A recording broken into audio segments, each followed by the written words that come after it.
سلام، وخت مو په خیر. بدلون ګورئ، زه رحمت الله نور یم. دوحه کې د افغان سولې پر سر د خبرو یوه نیمه میاشت تېرېږي، خو لا هم د خبرو سر درک نه دی معلوم. دلته بیا په هیواد کې تاوتریخوالی خپلې لوړې کچې ته رسېدلی او جګړې هره ورځ د افغانانو قرباني اخلي. د بل پلوه د دواړو لوریو ترمنځ د اعتماد فضا لا نه ده پخه شوې او د دواړو لوریو لخوا د یو بل سلامت او ملامت کول ملامت دي. تازه کله چې ملي امنیت په غزني کې د القاعده شبکې د دوهم مهم غړي د وژل کېدو خبره وکړه، ولسمشر غني وایي دا په دې معنا لري چې طالبان اوس هم د القاعدې شبکې سره اړیکې لري. له بل پلوه د ولسمشرۍ دویم مرستیال سرور دانش وایي پر کوثر ښوونیز مرکز برید طالبانو کړی دی. که طالبان د القاعدې ډلې سره اړیکې لري، په دوحه کې د خبرو دوام او د امریکا سره هوکړه په څه معنا ده؟ او همدارنګه خبرې ولې په دوحې کې ورځ تر بلې بې له کومې نتیجې اوږدې شوې؟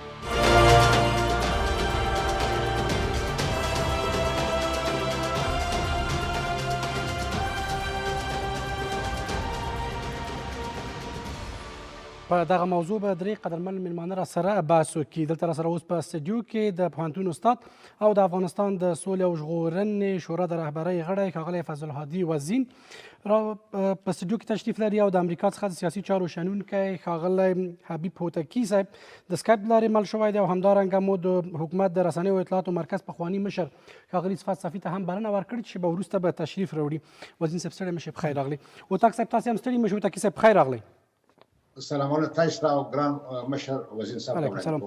وزیر صاحب له تاسو سره به راپیل کړم، دغه کوم وضعیت چې اوس روان دی په دوحې کې خبرې او دلته جنګ جګړې د تاوتریخوالي زیاتوالی یو بل ملامت او سلامت همدا سولې ته د رسېدو لاره ده؟ بسم الله الرحمن الرحیم، الحمد لله والصلاة والسلام علی رسول الله صلی الله علیه وسلم. اما بعد هر څه نه مخکې تاسو ته محترم میلمه ته د امریکا نه زه هوتکي صاحب ته او درنو لیدونکو ته خپل د زړه کومې سلامونه وړاندې کوم. متاسفانه څنګه چې توقع کېدله دغه مذاکرات چې په دوحه کې روان دي شروع نه شو، اوسه پورې د طرز العمل په هکله دواړه اړخونه اتفاق نه دی رسېدلی او اجنډا خو بله مرحله ده او اصلي مذاکرات شروع کېږي هغه بله مرحله ده. متاسفانه دغه ځنډ او دغه خنډ افغانستان کې د سولې په هکله چې کوم هیلې او ارزوګانې د خلکو په زړونو کې ټوکېدلې وي، متاسفانه هغه ټول تقریبا اوس دا هیلې خلک ناهیلي کېږي دغه د پروسې او روند نه. او دا داسې برېښي متاسفانه چې د سولې دپاره دغسې اراده سیاسي اراده چې باید موجودي او دغه سیاسي ارادې شتون د دې ایجاب کوي چې باید راکړه ورکړه ترسره شي او انعطاف پذیري خلک انعطاف پذیري وښیي دواړه خواوې، ځکه چې سولې سیاسي حل په معنا ده چې تاسې یو څه شی ورکوئ چې د مقابل کې اخلي. تر اوسه هغې مرحلې ته نه یو رسېدلي. متاسفانه اوس همدغه د اساسي د ډېر ساده مسایلو په هکله چې باید دوی ته اتفاق ته سره رسېدلی وي دوی نه د اتفاق کړی. نو متاسفانه هر ورځ روزانه مونږ اورو چې بهانې دي او مختلف بهانې دي چې راټول کېږي د دې دپاره چې دا پروسه ټکنۍ شي او ځنډ او خنډ رامنځته شي. کوم لورې زه اوله چې واضح درته وایم متاسفانه حکومت له خوا نه یعنی د کابل له خوا نه داسې د سولې دپاره داسې قوي اراده نه لیدل کېږي. خو متاسفانه او خوا نه که زه تکمیل کړم بخښنه غواړم، طالبان د امریکا سره پر هوکړه ټینګار کوي ولې حکومت قرآن و سنت وړاندې کوي. دا بهانه ګورې زه غواړم تکمیل کوم. متاسفانه که حکومت د سولې دپاره داسې یو قوي اراده درلودله اوسه پورې موږ چېرته رسېدلی او متاسفانه بل خواته هم یعنې څرنګه چې لازم دي د سولې دپاره انعطاف پذیري وښودل شي هغه اخوانه متاسفانه داسې یو شی یعنې د ډېر حده نه لیدل کېږي. مهمه خبره دا ده چې دا د بهانه لټولو وخت نه دی. دا په افغانستان کې جګړه او جنګ شدید شوی دی. تاسو ورته تاوتریخوالی وایي خو متاسفانه روزانه چې تاسې دا احصایه واخلئ هغه څه چې رسنیو ته رسېږي رسنۍ راپور ورکوي یعنې په افغانستان کې تقریبا کله د 100 نه زیات خلک وژل کېږي، کورونه ورانېږي، د وطن ویجاړېږي. نو اصل خبره دا ده چې زه ګمان کوم چې اوسه پورې یعنې داسې یو قوي سیاسي اراده د سولې د رسېدو دپاره نشته او هر طرف د دواړو لورو د هر طرف د سولې دپاره خپله ځانګړی تعریف لري. حکومت دپاره سوله دا ده چې زه 15 کاله وروسته قدرت کې پاتې کېږم، طالبان به راځي ما سره سوله کوي، وزارتونه ورسره ویشم، دا سوله ده. کېدای شي طالبانو دپاره دا سوله وي چې ما خو امریکا سره مذاکره کړې، امریکا په ګونډه شوي دي د هغوی په تعبیر، او زه ما جنګ مې ګټلی، نو سولې ضرورت ده. او په دې منځ کې او حال دا ده چې حقیقت دا ده چې نه هغه موقف درست موقف دی او نه دغه موقف درست موقف دی. په دې منځ کې خلک ملت ځپل کېږي، وژل کېږي، وطن ویجاړېږي، فرصتونه لاسه ځي او یعنی مونږ هیڅ نتیجې ته نه رسېږو. تاسې وګورئ چې یو ورځ به داسې رسېږي چې د هر جنګ او جګړې پایله سوله ده. داسې به ورځ رسېږي چې طالبان او حکومت به سره لاسونه سره لاس ورکوي، خو متاسفانه هغه بیچاره کونډه چې خپل خاوند لاس ورکړی، هغه زامن چې خپل پلرونه ماشومان چې پلرونه شهیدان شوي دي، هغه مور چې د خپل د زامنو په مرګ په ویر کې دی ژاړي، هغه هېڅکله بېرته ور نه راځي. بهتره خبره دا ده چې همدا اوس د بانه لټولو په ځای سولې خواته لاړ شو. دغه فرصتونه چې مساعد شوي دي تقریبا داخلي، بهرنۍ، سیمه ییز او نړیوال فرصتونه موږ استفاده وکړو چې دا وطن دغه حالت نه وژغورل شي. دا اوس تاسو مخکې وویل چې حکومت بهانې لټوي. د حکومت که څه هم د هوکړې او اصلي لوری هم نه و، تاسو ولیدل چې 15,000 طالب بندیان یې خوشې کړ، هغه 400 خطرناک طالب بندیانو په هغه یې لویه جرګه راوغوښتله. بالاخره خلکو هم هغه جرګه د سولې لپاره پرېکړه دا وکړه چې هغه بندیان دې خوشي شي، چې هیڅ په دې مذاکراتو کې حکومت داخل نه و. اوس هیات ولېږه دوحې کې مذاکرات کوي، ولې دا طالبان فکر نه کوي چې راځي وایي د امریکا او طالبانو هوکړه دې اساس وګرځي په ځای دې چې حکومت ورته د قرآن او سنت وړاندیز کړی. د حکومت بهانه بولي که ګوره زه ګمان کوم د قرآن او سنت دا یو بهانه ده چې حکومت لټوي که نه. دا حکومت که غواړي چې قرآن او سنت پلی کړي، په دې کابل کې پلی کړي، په خپل د اختلاس منع کړي، اداري فساد منع کړي، دا ټولنیز عدالت رامنځته کړي، په دې کابل کې د فساد د اخلاقي فساد مخنیوي وکړي، قرآن او سنت خبرې. عرض خبره دا ده چې دا قرآن او سنت یعنی دا ټول خبره دا بهانې دي. زما عرض دا ده چې دواړو خواته خبره دا توصیه دا ده، غوښتنه دا ده چې اوس مونږ حکومت که د سولې دپاره اراده ورسره وي، خو دا ته پکار و چې د سولې دپاره یو سیاسي اجماع رامنځته کړی و. هیات داسې ټاکلی و چې هغه هیات د افغانستان د ټولو خلکو ممثل هیات وي او په د قوي هیات ورسره وي. داسې یو د سولې دپاره داسې څنګه چې وعده یې ورکړی و، داسې یو قوي مقتدر مرجع رامنځته کړی و چې په هغه کې دا ټول سیاسي مطرح سیاسي اړخونه پکې د مصالحې عالي شورا رامنځته شوې. هغه مصالحه هم اوسه پورې هغه نه ده، یعنی مصالحې عالي شورا چېرته دغه شتون نه لري، اصلا تش په نامه ده. ډاکټر عبدالله د دې شورا رئیس ده، شورا اصلا شتون نه لري، درک نه لري، وجود نه لري. دا شورا حکومت غواړي چې هر شی په خپل لاس انحصار کړي. دا ملي پروسه د حکومت د سولې دپاره د حکومت اراده متاسفانه د سوال لاندې ده، او دغه موقف او دغه دریځ متاسفانه د سولې په اړه د حکومت حکومت منتقدین وزیر صاحب ډېر حکومت ته ګوته نیسي، کله چې بندیان نه خوشې کول وایي سوله نه غواړي، یا کله چې مثلا ځواکونه د دفاعي حالت نه تعرضي ته شپږ میاشتې هغه پروسه به لري. هغه پروسه لري. اوس خبره دا ده که یعنې تاسې وایي چې حکومت ملامت دی، حکومت باید څه وکړي ستاسې په اند باندې؟ بالاخره اراده د حکومت څنګه ثبتېدای شي؟ زه یوازې دا نه وایم چې حکومت ملامت دی. ما مخکې هم دا اشاره درلوده چې طالبانو ته هم دا پکار ده چې هغوی هم انعطاف پذیري وښیي. که طالبان په خپل د موقف هم همداسې ولاړ چې دا موږ یو انچ او سانتي د موقف نه تېرېږو، خو سوله نه راځي. عرض مې دا ده چې دواړه طرف هم حکومت ته پکار ده، هم طالبانو ته پکار ده چې د حالاتو نازکوالي درک کړي، دغه حالات ظرافت او دغه حالات د فرصتونو منځ لاسه ورکوو، او ډېر فرصتونه لاسه تللي دي. عرض مې دا ده چې دواړو اړخونو ته دا پکار ده چې انعطاف پذیري وښیي، انعطاف پذیر اوسېږي. سوله سیاسي حل په دې معنا ده استاد چې ته یو شی ورکوې، دغه په مقابل کې چې اخلي، په منځ کې سره هغه کېږو. اصل خبره دا ده چې موږ دغه غټ تشویش دا ده، بخښنه غواړم شل ثانیې چې ما دغه کې زموږ غټ تشویش دا ده استاد اوس په دې شرایطو کې چې خدای ونه کړي که د جنګ اوس هم شدت موندلی دی، که دا شدت دا نظام که خدای ونه کړي که دا نظام دا وشړېږي دا نظام، نو دا داسې ستر ناورین او فاجعې په دې وطن کې چې هیڅ څوک به دې نه غږېږي. دا خطر ده چې موږ تقریبا متاسفانه هماخوا ته ځو. بېرته راګرځم تاسو ته. اوتاکي صاحب، دغه کومه لاره چې پیل شوې او دغه کوم وضعیت چې اوس روان دی، فکر کوئ همدا سولې ته د رسېدو لاره ده؟ بسم الله الرحمن الرحیم. د لوی خدای په نامه ګران ورور نوري صاحب تاسو ته او ګران استاد وزیر صاحب ته خپل د زړه له کومې سلامونه او نیکې هیلې وړاندې کوم. مننه چې ماته مو بلنه راکړه چې په دې بحث کې ګډون وکړم. تاسو پوهیږئ چې سوله یو ملي پروسه ده، د افغانانو غوښتنه ده او د سولې راوستل د حکومت وظیفه ده. لکه څرنګه چې حکومت وظیفه لري چې خلکو ته امنیت راوړي، خلکو ته ډوډۍ پیدا کړي، خلکو ته کار پیدا کړي، باید خلکو ته سوله راولي. دا د حکومت وظیفه ده، د دولت وظیفه ده. ولې متاسفانه حکومت، اوسنی حکومت په دا ټولو شیانو کې ناکامه دی. د یو ضعیف حکومت دی، د یو پاشلی حکومت دی. نو دغه علت دی چې دا د سولې پروسه هم ډېره په سستۍ سره مخ ته ځي او موږ په دې هکله یو قدم هم مخ ته نشو تللی او د اوس پورې هم مخ ته نه یو تللی. تاسو ګورئ چې دغه حکومت که اوس هر څه دی او حکومت شته او بدیل یې نشته په دې اوسني وضعیت کې د همدې حکومت او خلکو په استازیتوب یو هیات دوحې ته لاړ دی، هلته طالبانو سره خبرې پیل کړي دي. دا هیات که ما څو واره ویلي دي، ډېر مې ویلي دي، دا هیات قابل د دې نه دی چې دغې د طالبانو سره د سولې په خبرو کې هغه څه چې حکومت غواړي، هغه څه چې د افغانستان خلک غواړي، هغه لاسته راوړي. دا یو داسې هیات دی چې په اساس د تنظیمي او ګروپي او خپلوي او په دې حساب سره جوړ شوی دی. په دې کې د افغانستان ملي منافع نه دي په نظر کې نیول شوي. کله چې دا هیات اعلان شو ما ته دا معلومه شوله چې حکومت یا دولت د سولې اراده نه لري. که دې چیرې د سولې اراده درلودی، باید دې داسې کسان، داسې شخصیتونه چې هغه په افغاني جامعه کې اعتبار ولري، هغه په اسلامي مسایلو کې وارد خلک وي، هغه د افغانستان په دغه 40 کلن مسایلو کې د جهاد او د مبارزو په مسایلو کې داخل خلک وي. متاسفانه په دغه کسانو کې 2-3 کسه یې هغه نور کسان یې ګرده داسې کسان دي چې نه په د افغانستان په مسایلو کې وارد دي او اکثره ځوانان دي او اکثره هلکان دي چې هغه حکومت د خپلو منافعو د تعلیم لپاره ټاکلي دي.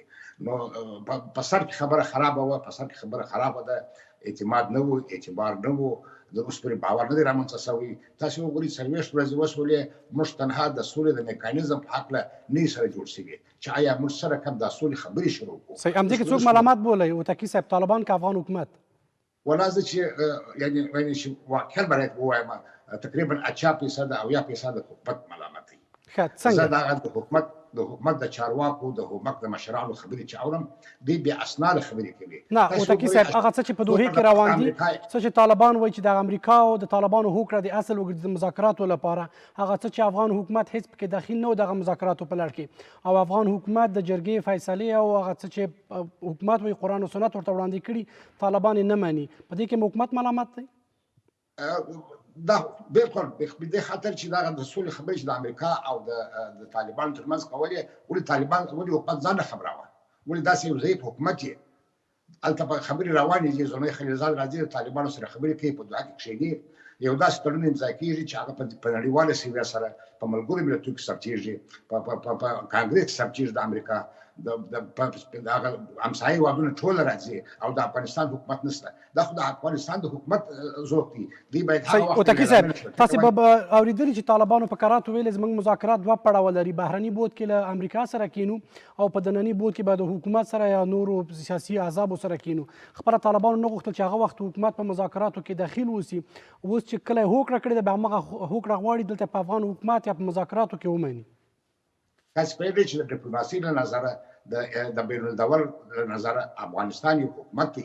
دوی کولی شوی چې هلته یو اعلامیه نشر کړې وای، هلته ویلي وای چې دا خبرې موږ نه منو، دا خبرې د افغانستان د خلکو په غیاب کې کېږي، دا د دې حق و.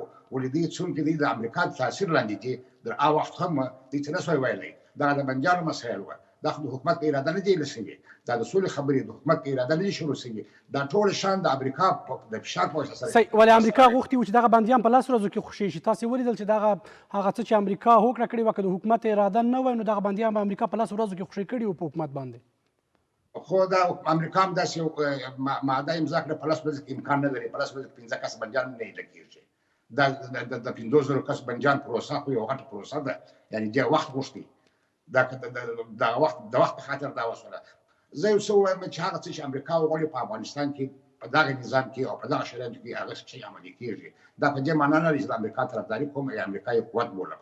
ولې د افغانستان حکومت د هر یو پاشلی حکومت دی، یو متحد حکومت نه دی. تاسو وګورئ الله صالح یو څه وایي، عبدالله بل څه وایي د سولې په هکله، اشرف غني بل څه وایي، دانش بل څه وایي دغه د درو مشرانو خبرې تاسې وګورئ په دغه څو ورځو کې صحیح ولې دوی هغه څه چې تاسې وایي ستاسې برداشت دوی یوه مشترک ټکی همدغه سیاسون لري په کور دننه چې وایي که طالبان اوس وربند وکړي سبا موږ ورسره حکومت وربند اعلانوو فکر نه کوئ همدغه سولې ته یوه اراده ده دا خو داسې دا خو یو طرفه خبره ده دا خو یو طرفه خبره ده مخکې استاد وویله چې یو شی راکړه یو شی بدل کړه د امریکا او د طالبانو ترمنځ هغه مهم شی دا دی چې په افغانستان کې باید یو نوی اسلامي حکومت رامنځته شي دا شی تضمین شوی دی نو که ته اوربند غواړې راسه ما ته بیا د حکومت څخه تېر شه باید اشرف غني سالې او د بل دانش باید استعفا وکړي یو موقتي اداره منځته راسي یا موقتي حکومت منځته راسي چې بیا د اصول خبرې د دې په سترګو کې شروع شي صحیح ډېره مننه کور ودان وټاکي صاحب خیر تاسو ته بېرته راګرځم صفای صاحب ستړی مې شي په خیر راغلی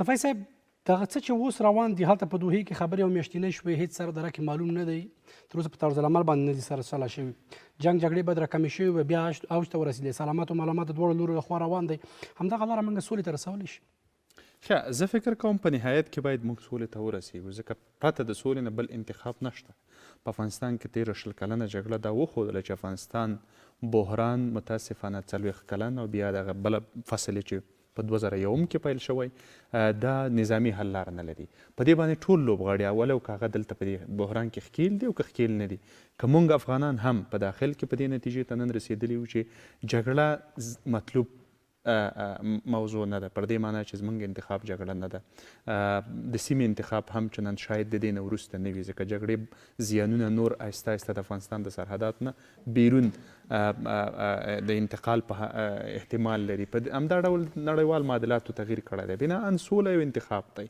او د دې نه پرته جګړه څه شی دی جګړه تباهي ده په نهایت کې جګړه د امکاناتو مصرف دی د فرصتونو ضایع کول دي جګړه ټولو نه موږ ته ډېر تاوان رسوي ولې د خبرو سممهاله جګړه زور اخلي خبر هم دغه ده ولې هغه بد اړخ یې دا دی چې جګړه کله د سیاسي اهدافو لپاره دغه شي په لاره واچول شي د امریکا او د طالبانو تړون په دوحه کې زه فکر کوم چې زموږ ټولو توقع دا وه اول دغه د ورور چې د امریکې نه وغږېد هغه یو نقطه ته درسته اشاره وکړه پر دې معنی کله چې زموږ موضوعي او په محتوایي ډول باندې دغه تړون زموږ ته د منلو نه باید موږ په هغه وخت کې د دې تړون سره د تعامل په برخه کې مختلفه پالیسي غوره کړې وي د افغانستان طرف البته چې دا مو غوره نه کړه او دغه مجبوریتونه چې موږ یې لرو مګر دا مجبوریتونه تر دې حده باید نشي چې افغانستان خپل استراتیژیکې ګټې وبایلي په نهایت کې او نن موږ هغه ځای ته رسېدلي وو بناء دغه نقطه قابل د درک ده اما په عین وخت توقع دا وه هوکړه باید ومنل شي اوس مذاکراتو کې نه زه فکر نه کوم چې ومنل شي یعنې ټوله باید ونه منل شي اما په نهایت کې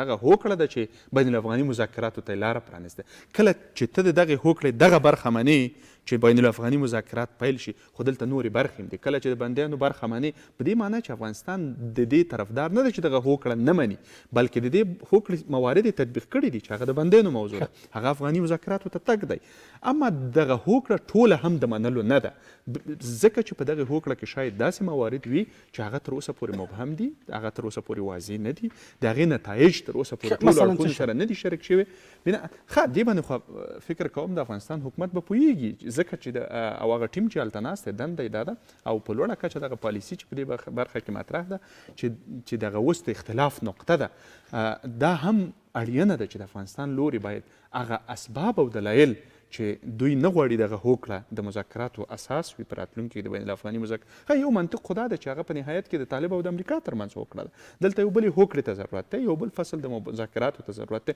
بنا ته چې کله هغه هوکړه راوړي د افغاني مذاکراتو اساس یې ګرځوي بنا د مذاکرات ته خو بیا اړتیا نه لیدل کېږي ځکه بیا زه په څه مذاکرات تا سره وکړم خو یو ورقه ده په هغې کې هر څه واضح دي طالبان ولې په همدې ټینګار کوي دغه منطق د حکومت درست دی یعنې پر دې معنی چې کله چې تاسو زموږ نه دا غواړئ چې هغه هوکړه ومنو بنا بیا مذاکرات په څه کوئ د دې نه وروسته په هغې هوکړه کې خو ډېری موارد شته دی د افغانستان د سولې لپاره یو چارچوب دی د طالب د نظره همدا ډول د واشنګټن د نظره بیا په عین وخت کې د امریکا اعلامیه د افغانستان سره یو څه متفاوته ده بنا دغه درې اړخونو ته او درې مواردو ته وفق ورکول دغه اوس سخته مرحله ده چې په قطر کې په دوحه کې دواړه اړخونو هغه ظرفیت د سولې او تعهد د سولې په برخه کې یعنې تاسې وایي که افغان حکومت دغه د امریکا او طالبانو د هوکړې به برخه منلې طالب هم باید هغې اعلامیې به برخه ومني چې دلته په هغه ورځ لاسلیک شوه سمه ده بلې زموږ توقع هم دا ده ګورئ یو د حکومت موضوع ده او یو د سولې موضوع ده. سولې سره باید د حکومت بالا بحث وشي. په دې معنی حکومت یو طرف ته پرېږدو، اما سوله د ټولو افغانانو پورې اړه لري. جګړه لکه څنګه چې ټول متاثره وي، همدغه سولې نه ټول مستفید کیږي. بناء د سولې موضوع کې باید سیاسي اختلافات، حکومتي اختلافات حتی دا کنار پرېږدو او راشو په یو داسې ادرس باندې طالب سره د سولې په موضوع کې بحث وکړو چې په نهایت کې هغه هم د دې ټولنې یو برخه ده. اوس په حکومت کې ظاهره معلومه کې ستونزه نشته. تاسو په حکومت کې ستونزه وینئ، هیات یې لیږلی، هیات خبرې کوي؟ نه، ستونزه دواړو خواو کې ده. زما په نظر باندې ستونزه دواړو خواو کې ده، ځکه دغه خود دې چې دوی پیشرفت نه کیږي د سولې په مذاکراتو کې په قطر کې. یو اړخ دا ده، زه فکر کوم چې شاید ستونزه دواړو افغاني خواو کې هم نه وي، په دې معنی چې نه په حکومت کې وي نه په طالب کې. بهرني عوامل دي چې افغاني سوله متاثره کوي. د امریکا انتخابات دي، هلته څوک ګټي څوک یې نه ګټي، دا مسله مطرح ده. سیمه ییز لوبغاړي په دې موضوع کې د پاکستان حمایت، هغه تعهدات چې پاکستان په دې برخه کې کړي تر اوسه پورې څومره پایبند پاتې شوی دی، عملي جامې ورته اغوستې ده نه ده اغوستې، دا ټول هغه سوالونه دي چې په دوحه کې روان مذاکرات متاثره کولی شي او ځنډولی شي، په دې معنی نتیجه یې ځنډولی شي. اما یوه موضوع چې زموږ د افغانانو د عوامو دغه غوښتنه دغه دا ده چې کله چې د خبرې پیل سوې باید اقلا جګړه د خپل ولس په وړاندې پوښتنه همدغه د افغانانو ګیله هم دا ده چې ولې جګړه نه راکمیږي. یعنې په لنډمهاله کې ستاسې په باور هغه څه موارد ده چې مو اشاره وکړه که بهرني عوامل په دې خبرو کې اوسي، په لنډمهاله کې په دې هیله یاستئ چې دغه طرزالعمل نهایي شي او رسمي مذاکرات پیل شي؟ زه خو د طرزالعمل په موضوع کې شخصا زما نظر دا ده چې واقعا دا زموږ د افغاني اړخونو ناکامي وښودله او ټول هغه سوالونه چې د سولې په برخه کې د تعهد د ټولو اړخونو په اړه باندې ایجادیږي دا مشروع دي. ځکه طرزالعمل ډېر ساده موضوع وایي. کله چې تاسو دومره سولې ته تږي یاستئ، دومره متحده یاستئ او دواړه اړخونه بیا که طالب ګوري هغوی هم دا وایي چې موږ پرته د سوله ییزې لارې نه بل څه، هغه وایي چې موږ کلونه دا غوښتل، فرصت نه ورکړل سوی. دې خو د افغانستان طرف هم په کلونه وړاندې د سولې بهیر پیل کړی دی. بنا کله چې په طرزالعمل نه سلا کیږي دا یو ناکامي ښیي. دا ناکامي باید دواړه اړخونه ډېر په سریع ترین ډول باندې تدارک کړي. تاسو ناکامي بولئ، دواړه اړخونو دغه د افغانستان اوسنی وضعیت درک کړی، د هلمند جګړې، د نیمروز جګړې، د تخار وضعیت چې دغه افغانان په څه دربدرۍ کې دي، دغه وضعیت درک شوی دی دواړو لورو لخوا؟ دا خو دوی پورې اړه لري، ولې هغه څه چې ظاهرا ښکاري خو نه یې درک کړی. هغه څه چې ظاهرا دی هغه دا دی چې زموږ ولس وژل کېږي، زموږ ولس د کورونو نه شړل کېږي، زموږ ولس تلفات ورکوي، زموږ امنیتي ځواکونه یې ورکوي، طالبان یې ورکوي، د هغوی کورونه ویجاړېږي. همدا ډول عوام په دې جګړه کې د سوخت هغه اساسي ابزار دوی دی. بناء وضعیت دوی نه دی درک کړی، په داسې ښکاري اقلا. بناء هغه څه چې اوس ده، زه د دې طرفدار یم چې په نهایت کې کله چې خبرې پیل کیږي په یو انساني اوربند باید توافق وکړو. ګورئ، زه پوهیږم دا هم درک کوم چې طالبان د اوربند نه ولې دومره ډارېږي. هغوی هم کله چې موقف وړاندې کوي په دې برخه کې یو ډول منطق لري، یعنې هغوی وایي چې جګړه زموږ قوت دی په نهایت کې، ولې مګر یو شی دی چې جګړه همیشه ستا قوت ستا په لاس کې دی. خو ته ورکه دې سولې ته یو فرصت ورکه افغانانو ته یو فرصت ورکه چې په سوله باوري شي. بناء که بیا موږ نتیجې ته ونه رسېدو خو جګړه خو دواړه اړخونو انتخاب دی اوس پر حاله. ډېره مننه کور ودان. وزیر صاحب، دغه یخ ماتولو په خاطر چې دغه وضعیت په دوحې کې رامنځته شوی څه کول پکار دي؟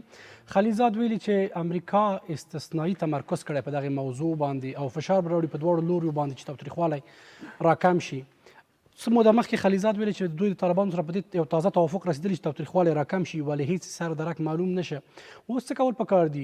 فشار ته اړتیا ده یا د امریکا د لوري یا د نړیوال ټولنې لخوا یا نه د افغانانو لوري انعطاف پذیري ته؟ زه ګورم، زه خو دا درک کوم د افغانستان یو وګړي په توګه د افغانستان د خلک دا درک کوي چې باید یعنې که هلته چې دوحه کې د سولې مذاکرات روان دي یا روان نه دي، اقلا طرزالعمل باندې خبره کېږي، هیاتونه تللي هلته ناستې سره هغه څه چې په میدان کې دلته واقع کېږي، د جنګ په میدان کې دا منفي اثر غورځوي په هغه مذاکرات میز باندې. دې دپاره یو اعتمادسازي پکار ده. دې دپاره دا پکار ده چې موږ ما خو مخکې هم دا خبره کړې، یو ځل بیا دا خبره کوم چې که طالبانو ته او دې اړخ دا ممکن نه وي چې یو بشپړ او رسمي اوربند اعلان کړي، کم از کم دا ممکن ده چې یو غیر معلن غیر اعلان شده یو مسکوت نهو اوربند آتش بس اوس پورې دا باید اعلان شي، ځکه چې د جګړه کم شي.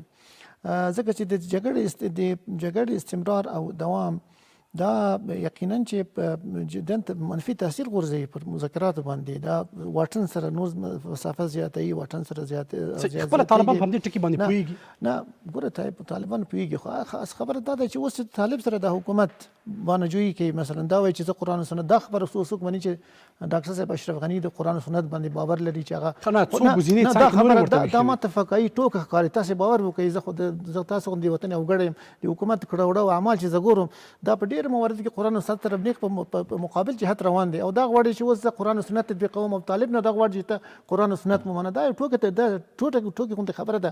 اصل خبره دا ده چې دا یو پلمه جوړول ده، بانه جوړول ده. هغو ته هم دا پکار ده چې انعطاف وښیي.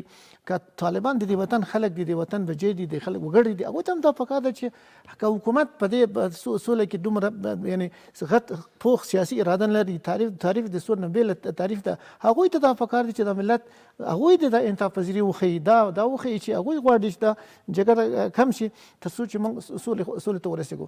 عرض مې دا ده چې د امریکا په نیاتو باندې هم دا پکار نه ده چې موږ په سیاست کې غټ اشتباه چې تا هغه څه چې هغه امریکا وایي بشپړ توګه هغه باندې اعتبار وکړو چې هماغه صحیح ده چې ډاکټر صاحب خلیلزاد وایي، امریکا وایي، پامپیو وایي، ډونالډ ټرمپ وایي، د افغانستان په هکله هغه ټول دا اشتباه ده. دا کار باید ونه کړو. اصل خبره دا ده چې یعنی امریکا نیت د افغانستان د سولې په هکله مخکې هم چندان هغه نه و. اوس هم موږ ته داسې نه ښکاري نه برېښي چې واقعا امریکا حکومت او اداره د افغانستان د سولې په هکله داسې یو ښه نظر لري. به هر صورت اوس کیدای شي یو تحلیل دا ده چې همدغه ځنډ او خنډ چې رامنځته شوي دی په هغه کې په دوحه کې، دا کیدای شي نور دې تر شا نور لاسونه چې دا قصدن دا غواړي چې دا پروسه هغه کې. اوس د ټولو خبرو باندې اوس زه نه غواړم چې د افغانستان مشکلات چنګک جوړ کوم امریکایانو باندې واچوم، ځکه چې اصلي خبره هغه چې په میدان کې جنګ کوي هغه افغانان دي، دلته چې سوله دلته چې کابل کې خلک هغه افغانان دي، هلته چې دوحه کې خلک دي هغه افغانان دي. موږ ته دا پکار ده چې اوس د داسې یو حالت د فرصت چې رامنځته شوي دغه استفاده وکړو. ظاهرا یعنی سیمه ییز شرایط سولې لپاره تقریبا برابره ده. ظاهرا نړیوال فضا د افغانستان د جګړې ختمولو لپاره او د سولې د راوستلو لپاره، امنیت د راوستلو لپاره هغه هم تقریبا برابره ده. د افغانستان کې ملي اجماع سولې لپاره تر رامنځته شوي دي. خلک چا هم تاسې پوښتنه وکړئ هغه سوله غواړي.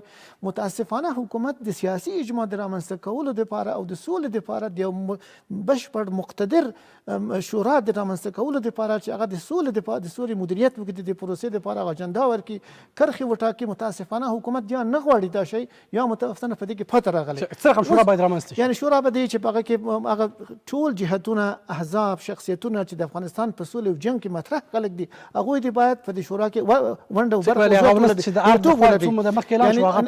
په خلاصه دا وایم دغه شورا نه ده، هغه ټوکه خبره ده.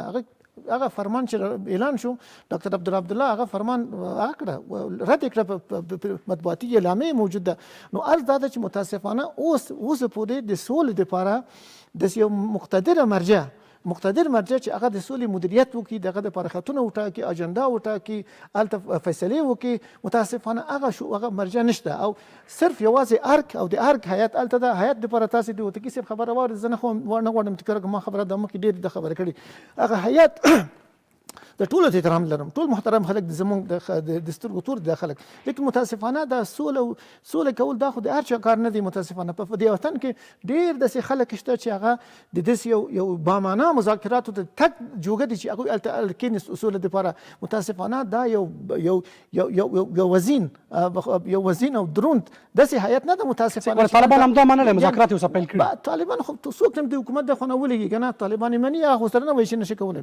عرض مې دا ده چې اوس هم لا هم فرصت شته جناب، ستاسې دغه ملي تلویزیون د منبر نه چې د ټول افغانستان د ټول ملت تلویزیون ده او دا منبر ده، یو ځل بیا زه په حکومت باندې هم غږ کوم، طالبانو باندې هم غږ کوم او ټولو باندې غږ کوم چې دغه کم فرصتونه چې اوس لا پاتې دي دغه نه حد اکثر استفاده وکړو تر څو چې موږ سولې خواته لاړ شو او دا جنګ پای ته ورسېږي، دا جنګ تخفیف شي او افغانان سره راټول شو د وطن دغه ناورین او ښکاره. زه یو ځل بیا تکرار کوم، حکومت هم دا خبره کوم، طالبانو هم وایم خدای ونه کړي که دا نظام وشړېده، خدای ونه کړي یو ځل دا طلسم مات شو او نظام وشړېده، دا دولت مؤسسات خدای ونه کړي ویجاړ شو. دا ګورئ علامات بالکل واضح ماته ښکاري، دا معنا دا نه چې جنګ د شرعي ارینا ته ورسېږي یا شرعینو ته ورسېږي او ټول دې حد ته خو باید ونه رسېږي. اوس په دې کابل کې، په دې ارغندي کې، په دې چهارسیابو کې، په دې شمالي کې اوس د خلک هغه چیک پوینټونه دي د مخالفینو. نو اوس څو پورې موږ صبر کوو؟ دا د حکومت معنا نه ده چې دلته راډیو افغانستان فعال وي، ملي تلویزیون دي فعال نشرات وکړي او هر کې فعال دا ټول افغانستان خیر و خیریت. داسې نه ده استاد. واقعیت دا دی چې موږ ورځ په ورځ، لحظه په لحظه، شیبه په شیبه موږ ډېر خطرناک حالت راخوا درومو روان یو. اوس موږ ته دا پکار ده چې دا خطرناک حالت متوقف شي او موږ او طالبان هم دا پکار ده که طالبان په دې چې د نظام ویجاړ شي، تاسې باور وکړئ چې خپله سبا ته طالبان پښیماني کې په دې باندې چې ده ځکه دوی خپل نظام نشي جوړولی، خلک خپل کور، یو کس خپل کور نشي جوړولی. اوس دا سیستم، دا نظام، دا ادارات، دا مؤسسات، دا خو د ملت مؤسسات دي، د وطن مؤسسات دي. یو ناکامه تجربه هم تکرار کړه په اویا لسیزو کې چې هغه حکومت څنګه چې اردو بشپړ اردو حکومت هغه رنګ شو، زموږ د ټول ځواکونه ختم شو چې موږ دې حالت ته ورسېږو. بیا یو ځل بیا اوس دا ډېر موږ ته ګورئ استاد، دا نظام چې شته، دا نظام حکومت زه نه وایم، نظام دولت سټیټ، دا په ډېر غټ قیمت موږ ته په لاس راغلی. افغانستان اشغال شو، افغانستان د جنگ میدان شو، دلته د بمونو مور استعمال شو په افغانستان کې، دلته په لکونو خلک شهیدان شو. د وطن دا دغه په نتیجه کې راسته راغلی. موږ ته دا پکار ده چې دا نظام، دا مؤسسات، دا دولت، دا سیستم، دا وزارتخانې، دا ملي امنیت، دا پولیس، دا اردو، دا ویجاړ نشي، دا ختم نشي. که دا کار طالبان په دې چې دا ویجاړ شي، خدای ونه کړي، زه ګمان نه کوم چې طالبان قیادت دا خبره د دې په تمه که هر څوک دا تمه کوي چې دا نظام ختم شي، دا نظام ویجاړ شي، د افغانستان بقا او شتون خدای ونه کړي، خدای مګر هغه په خطر کې دي. دا کار باید بیرته راګرځم تاسو ته. وتکي صاحب، هغه څه چې وزین صاحب یو دا چې جګړو زور اخیستی او همدارنګه دولت وایي طالب ملامت دی، طالب وایي دولت ملامت دی، دغه وضعیت ته په کتو باندې بیا هغه څه چې دوحې کې روان دي بې ګټې دي. تاسو وګورئ، ما په نظر سره باید افغانان وجې ته منتظر نشي چې امریکا موږ ته سوله راوړي. امریکا هیڅ وخت د افغانستان د سولې سره علاقه نه لري. امریکا خپل منافع لري په افغانستان کې، په سیمه کې، تر څو چې دوی خپل منافعو ته ورسېږي بیا رقم سوله راولي. دا د افغانانو موضوع ده. افغانان باید وجې ته متوجه شي او په لومړي قدم کې دا د حکومت وظیفه ده. حکومت د سولې مسؤل دی، زیاتره د طالبانو. نو زما له نظره باید حکومت په خپل کړو وړو کې یو څه انعطاف راوړي، څو چې طالبان هم وجې ته مجبور شي. اول خو دغه د سولې د هیات په تشکیل او په دې شانو کې باید یو تغییر او تبدیل راسي. داسې کسان وټاکل شي چې هغه ما مخکې مو ویل چې د سولې د هیات هغه صفات ولري، هغه خواص ولري، تر څو چې طالبانو ته قناعت ورکړي شي. سوله یو حتمي شی ده او بل ډېر مهم شی چې دی د دغه دواړو خواو په منځ کې یو اعتماد او اعتبار وجود لري. تر څو چې دوی په منځ کې اعتماد او اعتبار مسره نشي، هم د سولې خبرې نه شروع کېږي. بل شی دا دی چې د سولې د خبرو ادبیات چې زه چې د سولې د خبرو ادبیات ته ګورم، دا د جنګ ادبیات چې تاسو وګورئ چې څو کاله د مخه خپل امریکا اعلان وکړي چې په افغانستان کې القاعده ماته شوې ده، نور په افغانستان کې القاعده نشته. ولې نن اشرف غني اعلان کوي چې په افغانستان کې القاعده وجود لري او طالبان د القاعده سره اړیکې لري. دا خپل یو ملي امنیت وایي دویم کس ورته په غزني کې وژلی دی.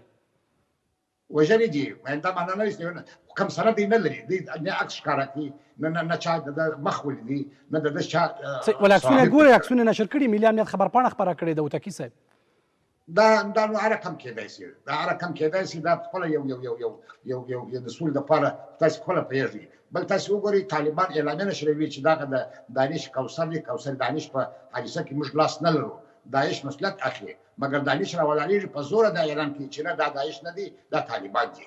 دا خپل یو اتهام دی، دا خپل د سولې لپاره یو بل خنډ دی. همدا ډول د امرالله صالح خبرې تاسو وګورئ د سولې په هکله. وتکي صاحب، ولې تاسو ګورئ چې وزارت دفاع وایي یا حکومت وایي چې طالب دی چې بستر جوړ کړی نورو تروریستي ډلو ته په افغانستان کې؟ حکومت دا خو نو هر طرف د بل طرف ملامتي، ودلته اسناد پکار دي. حکومت یو نظام دی، حکومت یو دولت دی. هغه څه چې حکومت وظیفه لري طالبان یې نه لري. طالبان خو یو جنګي ډله ده، تر اوسه پورې طالبان خو د خپل حق لپاره د دې په حساب سره جنګي. وتکي صاحب، زه غواړم یو شی راواخلم، یو مثال. کله چې تاسو د حنفي صاحب مصاحبه ګورئ د طالبانو د یو غړي، هغه وایي چې په افغانستان کې د طالبانو نه بله ډله په افغانستان کې شتون نه لري. هغه د اوربند مثال ورکوي، په افغانستان کې چې کله اوربند وشه ټک ونه شي، یعنې په دې معنا چې په افغانستان کې بله وسله واله ډله نشته، یعنې په دې معنا چې خو طالبانو دا کار کړی که هغه څه چې د حنفي صاحب خبره ده. ما داسې دی چې د حنفي صاحب سره ما خبرې کړې دي په دغه هکله په ځینې مسایلو کې. هغه دوی که دا خبرې هم کوي دوی وایي یعنې طالبان قوي-ترین ډله ده. د امریکا ولې طالبانو ته مخ راواړوه چې داسې خبرې راسره وکړه؟ ځکه دوی پوهېږي که چېرې موږ طالبانو سره سوله وکړو، طالبان دغه قدرت و قوت په افغانستان کې لري چې دغه نورې ډلې ټوله د منځه ولاړې شي، جنګ ورسره کولی شي، داعش د منځه ولاړې شي، دغه نورې تروریستي ډلې چې په افغانستان کې شته دا د منځه ولاړې شي. یعنې د قوت و قدرت او د پراخوالي له نظره طالبان په افغانستان کې د نورو ډلو څخه زیات دي او قوت یې زیات دی. ممکن د دې نظر او عقیده په دغه ډول سره وي. صحیح ولا نه حنفي صاحب وایي چې په افغانستان کې بله ډله نشته، هغوی خپله اخ وایي چې بله ډله نشته، نو دغه حکومت وایي چې دا برید طالبانو کړی دی. اوس که یا همدغه بله ډله وي یا که نه وي یا برید طالبانو کړی که نه دی، دغه وضعیت نه د وتلو په خاطر چې حکومت او طالبان یو بل ملامت و سلامت بولي او د دغه کنګل د ماتولو لپاره څه کول پکار دي؟ د داعش وجود څخه څوک انکار نشي کولی. داعش په افغانستان کې شته، په قوت سره شته، په قدرت سره شته.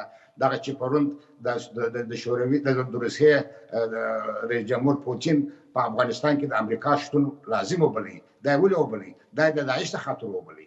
دی غواړي هلته د داعش څخه خار خوري، د داعش څخه بیریږي، د دې څخه بیریږي چې داعش اسیانانه ته داخل شي، روسیې ته مشکلات پیدا نه کړي. هند عین خبره ده، پاکستان عین خبره ده. دغه داعش په افغانستان کې وجود لري او یوازینی کسان چې د داعش مقابل کې جنګېدای شي او هغو ته ماتې ورکولی شي د امریکا په عقیده، د روسانو په عقیده، د نورو همسایانو په عقیده دغه طالبان دي چې د دې قدرت او قوت افغان شموله دی. په ټول افغانستان کې دوی شته. هغه عملي چې خپله طالبان یې کوي، دوی وایي دا طالبان ولې جنګ کوي؟ په دې خاطر جنګ کوي چې دوی خپل قدرت د دې په حساب سره وایم او دوی ولې ادعا کوي. نو که چېرې طالبان په دغه اسلامي دغه مکتب باندې حمله کړې او دوی د دې هدف دی چې د جهان ته وښیي چې موږ د دې وجود لرو، نو بیا ولې انکار وکړي؟ ډېره مننه تکي صاحب، خیر اوسې، کور ودان. صفای صاحب دغه د القاعده خبره یاده شوه. دریم دقیقه ملي امنیت ویلي چې ابو محسن المصري وژلی په غزني کې د القاعده شبهې دویم مهم کس. که داسې وي په القاعده په افغانستان کې شتون لري، 13 د جوزا ملګرو ملتونو په خپل ریپورټ کې ویلي چې طالبان د القاعدې سره اړیکې لري، څه چې ولسمشر غني اوس ویلي دي. که طالبان د القاعدې سره اړیکې ولري، به د دوحې هوکړه او د امریکا سره توافق په څه معنی باندې دی؟ دقیق دی پر دې معنی، یعنې دا د اړیکو شتون د طالبانو تر هغې پورې چې د سیاسي پروسې برخه نشي ممکن دی، ځکه طالب په جنګ کې دی همدا اوس. سمه ده، دوی تعهدات وړاندې کړي دي، امریکې هم نسبي تعهدات عملي کړي دي، طالبان هم دوی وایي چې په مرحله وار ډول باید دغه تعهدات عملي شي. او زه فکر کوم د دوی ترمنځ شاید یو میکانیزم هم وي، یعنې اړیکه ولري تر اوسه پورې طالب پر حق نو خو دا خو داسې ښیي چې نه، زه داسې نه وایم. طالب د لومړي سر نه ملامت و چې د القاعدې له وجې افغانستان د دنیا ټول جنګي ماشین سره مخ که. دا خو ملامت او سلامت موضوع نه مطرح کوو. دوی چې کله نن 20 کاله وروسته چې کلي بمبار شو، ښارونه وران شو، دومره جګړې وشوې، دومره خلک ووژل شو، نن دوی تعهد کوي چې موږ د القاعدې سره اړیکې نه لرو. خو دوی به په مغه 2001 کې دا تعهد کړی وی نړۍ کې، افغانستان به د یو لوی جنګ نه ژغورلی وی. دغه سیاسي درایت چې دوی اوس په کار اچوي، هغه هم په بهرني بود کې، همدغه سیاسي درایت باید په داخلي بود کې دوی په کار واچوي. جګړې ته باید د پای ټکی کښېږدي. طالب هم دا مسؤلیت لري او دېخوا د افغانستان حکومت هم لري. هم دا چې د دوی اړیکې زه یعنې دا ممکن بلم، ځکه هغه څه چې د ملي امنیت ویلي دي هغه دقیقې ویلي دي، پر دې معنی چې دوی ثبوتونه هم وړاندې کړل. اما وخت دغه حمله څنګه وشوه، دغه کس څنګه، دوه خبرې دي. افغانستان کې د ده وژل کېدل افغانستان ته کوم ښه دغه نه دی، پر دې معنی چې موږ په نړیواله سطحه باندې بیا افغانستان د یو نړیوال تروریزم په مرکز بدلول او د جنګ توجه راجلبول دا درسته پالیسي نه ده، دا کار څوک په لاره اچوي. اما په عین وخت کې یو امنیتي خطر دی په اوږد مهال کې د افغانستان لپاره، او دا همدغه نقطه کېدلی شي چې افغانستان د امنیتي لحاظ نه د نړۍ د امنیتي سیسټمونو سره اړیکې قوي وي او یو نوع تعهدات د جانبه موجوده وي چې د افغانستان اوږدمهاله امنیت او همدارنګه د هېواد د بیا طالب راځي تعهد ورکوي امریکې ته د هوکړې کې چې زه د القاعدې سره اړیکې پرې کوم، ولې تر دې دمه څه چې د افغانستان ولسمشر دا خبره کړې چې اړیکې د اړیکې نه دي پرې کړي. بیا دوحې کې د طالبانو سره مذاکرات په څه معنا دي؟ یعنې دا حکومت هم د یو زنګ خطر دی که امریکې سره یې هوکړه کړې ده نه عملي کوي، خو سبب د حکومت سره هم نه عملي کوي. نه، زه فکر نه کوم چې امریکې سره چې طالبان کوم تعهدات کړي دي هغه عملي نه کړي، ځکه که عملي نه کړي امریکایان داسې میکانیزم لري، ځکه امریکایان هم دا خو متقابل تعهدات دي. او په شرایطو ولاړ تعهداتي دواړه اړخونه زه فکر کوم د امریکا متحده ایالات هم بیا د فشار ورقې لري چې هغه ووځي د تړون نه په اصطلاح ځواکونه وتلي مطرح دي دلته شتون مطرح دی د طالبانو سره د کم اعتبار چې ډیپلوماټیک ورکړل شوی د طالبانو ته د هغه مسایل ټول مطرح دي اما په نهایت کې هغې سناریو ته باید لاړ نه شو دا بحث باید مطرح نه کړو چې موږ د سولې روان فرصت متضرره کړو یا د القاعدې بحث راوچت کړو القاعده به د همیش لپاره په دنیا کې هم مورد د تعقیب ده په افغانستان کې به هم وي او د دې تلاشونه باید وشي چې د هغوی مخه په افغانستان کې ونیول شي او زما خپل باور دا دی چې په افغانستان کې القاعده په یو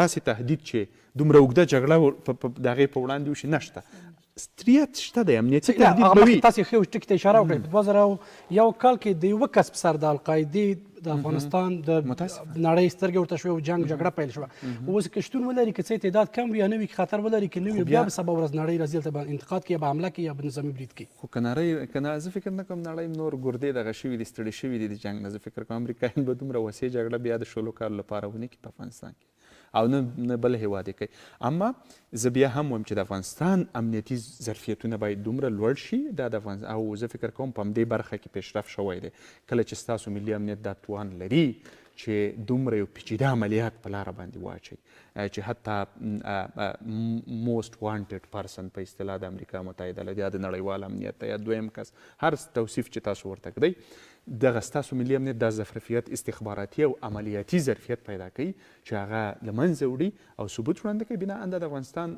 امنیتي ظرفیت نهادونو قوت ښیي او دا همغه نقطه ده چې موږ ټول په دې تاکید کوو چې سوله غواړو خو د افغانستان د مؤسسو او د افغانستان د نهادونو په حفظ باندې هغه پیشرفتونه په دې معنا نه دی چې زه په حکومت کې چوکۍ لرم نو زه باید دا چوکۍ د اوږد مهال لپاره لاس ورنه زما چوکۍ لاسته راوړنه ده نه دا نه دی پیشرفتونه زما امنیتي نهادونه دي تحصیلي نهادونه دي په افغانستان کې فردي حقوق دي اجتماعي حقوق دي د لږکیو حقوق دي مذهبي ازادیانې دي دا مسایل ټول دغه اساسات دي چې موږ ټول افغانان په دې باندې یو اجتماعي قرارداد لرو او طالبان هم باید د دغه قرارداد برخه شي بل یو سناریو پیل دی په دوحې کې چې کله طالبان وایي موږ جعفري فقه په مذاکراتو کې نه منو زما دپاره خپله شخصا یعنی دا اوسه پورې زه په دې زما سر نه دی باس شوی چې په سیاسي مذاکراتو کې دا جعفري فقه راوړل حنفي فقه راوړل دا ما اوسه پورې لومړی ځل یعنی په دنیا کې دغسې یو شی ولیدو ښه او بحث هم بیا راووته د قرآن او همدغه شی مطرح کول صفحه صاحب تاسو دا سیاسي مذاکرات دي طالبانو لوري څه پیام لري چې دغه د فقه مسله په لومړي سر مذاکراتو کې پیدا شي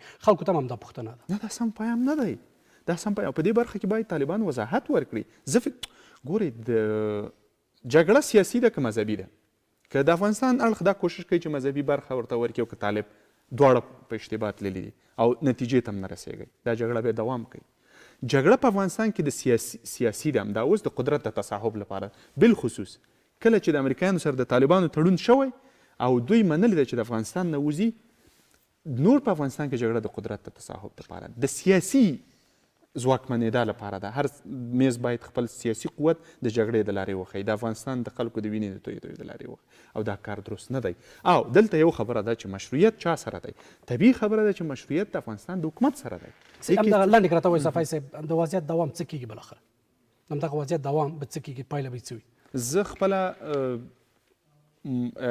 یعنی دوه خبرې دي اول دا ده چې هغه څه چې د سولې په برخه کې ماته یعنی امیدواري راکوي هغه دا ده چې په امریکا کې انتخابات دي د افغانستان سوله ګوره د افغانستان د دواړو کاندیدانو ترمنځ مورد بحث نه شوه پر دې معنی چې دا د امریکا داخلي پالیټکس یا د بینالمللي پالیټکس برخه نه شوه دا ځل برخلاف د نورو یعنی په دې معنی که ډیموکرات راځي او که جمهوري خوا راځي په دې معنی په امریکا کې یو توافق شته د سوله ییز لارې مخې ته وړل یو موضوع دویمه موضوع دا ده چې هغه څه چې ناامیده کوي مو د افغانستان قضیه په امریکا انتخاباتو کې ډېره لوی قضیه نه وه سکلې پر دې معنی کرونا و نور د بهرني دغه روسیه او چین مطرح وه په دې قضایاو کې نور اقتصادي مسایل مطرح وه اما د افغانستان قضیه نه وه دا ناامیدي ده مګر په عین وخت کې زه په دې باوریم چې افغانستان نوي فصل ته تلونکی دی د افغانستان حکومت باید دا ظرفیت پیدا کړي چې دغه نوی فصل هم فرصتونه د ځان سره لري او هم اساسي چلنجونه ځان سره لري. موږ څنګه چلنجونه دفع کولی شو، فرصتونه ډېره جذبولی مننه شو. کورونه. دا زموږ د ظرفیت خیر پورې اوسې وزین صاحب لږ فرصت لرو خپرونه به ورو ورو راټوله کړو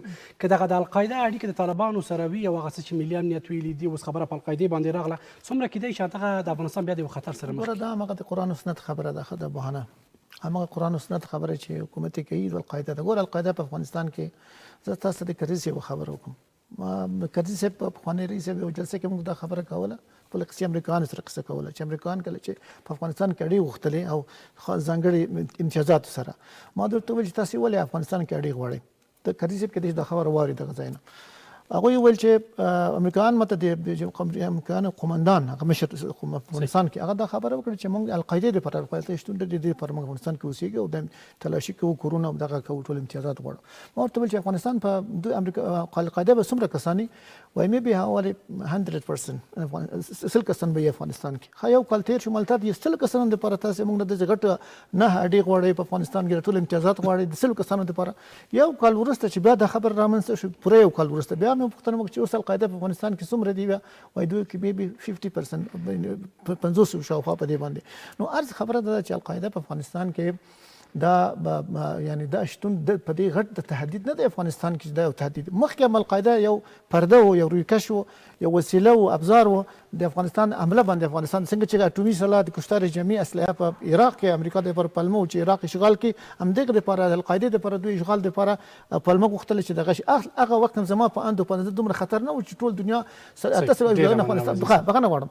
نو اوس موږ ته دا پکار دي دا پلمه او دا بهانه لټول دا د وطن تباه کوي، دا وطن غرق کوي. موږ ته دا پکار ده چې دا هر څوک په دې پوهېږي چې دغه ده یعنی القاعده داسې غټ خطر نه دی اوس په دې شرایطو کې په افغانستان کې چې تاسې دغه دپاره د ټول د پروسه وځنډوئ او خلکو دنیا ته وښیي چې یو ځل دا و چې دنیا ته ویله چې که موږ طالبانو سره بندیان خوشي کړو، افغانستان طالبانو سره سوله وکړو، د افغانستان د ټولو مخدراتو مرکز ګرځي، دنیا تهدیدوي. اوس خبره دا ده چې د یو کس القاعدې دپاره دا اعلان کوي چې القاعده افغانستان کې شته، دې دپاره موږ د پروسه ځنډوو. دا نه کې یو دا حکومت ته دا پکار ده چې غټ ظرفیت وښیي، دولتمند دپاره، ولسمشر دپاره، رئیس جمهور دپاره هغه ډېر مسؤلیت ور باندې راځي. هغه ته دا پکار ده چې ګریوان ته سر ښکته کړي او پوهېږي چې دا زما خلک دا وطن چې دغه د رئیس جمهور په نوم یادېږم، اوس ما ته دا پکار ده چې دا وطن د حالت نه وژغورم او دا وطن وژغورل شي. ډېره مننه کورودان. وتکي صاحب لنډې که راته ووایي د دغه وضعیت نه د وتلو لپاره څه کول پکار دي؟ زما له نظره باید هم طالبان هم د افغانستان حکومت دغه اوسنی وضعیت د خلکو د بد حالت دغه بد امنیتي حالت دغه ته توجه وکړي، پاملرنه وکړي. بې له سولې څخه بله لار نشته. دوی باید بانې پرېږدي او زیاتې بانې چې حکومت یې کوي، اوس خلک به پوهېږي، دنیا به پوهېږي. باید دغه په واقعي توګه په رښتینې توګه سره دغه د سولې او خبرو ته غاړه کښېږدي، د سولې خبرو میکانیزم شروع سي او تر څو چې په افغانستان کې یو دایمي سوله راسي او دغه زموږ بدبخته ملت دغه ځورېدلي ملت د تل دپاره د جګړې څخه خلاص شي، سوله راسي او امن ژوند ولري. ډېره مننه صفای صاحب. دغه وخت لرو د وضعیت د وتلو لپاره څه کول پکار دي؟ خلیلزاد وایي چې موږ به فشار راوړو چې تاوتریخوالی افغانستان کې راکم شي. دغه مذاکراتو د پیل لپاره د پایلې چې پایلې ته ورسېږي دې ته څه کول پکار دي؟ دې ته هم بهرني فشار ته اړتیا ده؟ باید نه وای، ولې لیدل کېږي داسې نشانې داسې راځي چې پرته د بهرني فشار نه موږ د دې اراده نه لرو چې مخکې ولاړ شو، یعنې دغه د سوله ییز حل کې اقلا. اما په نهایت کې سوله ییز حل راتلونکی دی او بله لار نه لرو. ما یو شی چې زه ویرېږم هغه دا دی چې دغه بمبست چې کوم دی دا همدې نه وي. ما د بهرنیو عواملو ته اشاره وکړه. دا د دې لپاره نه وي چې یو خارجي وساطت ته په نهایت کې منځګړتیا ته لاره پرانیزي. خارجي منځګړتیا بده خبره نه ده په مذاکراتو کې، معموله ده. اما یو ویره دا ده چې داسې نه وي چې هغه څه چې بیا پاخه شوي دي، توافقات د اسلام آباد او د واشنګټن ترمنځ شوي دي، هغه بیا په موږ باندې تحمیل نشي په دغسې یو حالت کې. نو هغه باید دې ته سړی متوجه وي. خیر، ستاسو ډېر ور د کورودان چې بحث کې مو راسره ګډون وکړ او قدرمن لیدونکو ستاسو نه هم مننه چې تر دې دمه مو بحث راسره وکړه. تر بیا ښې چلند.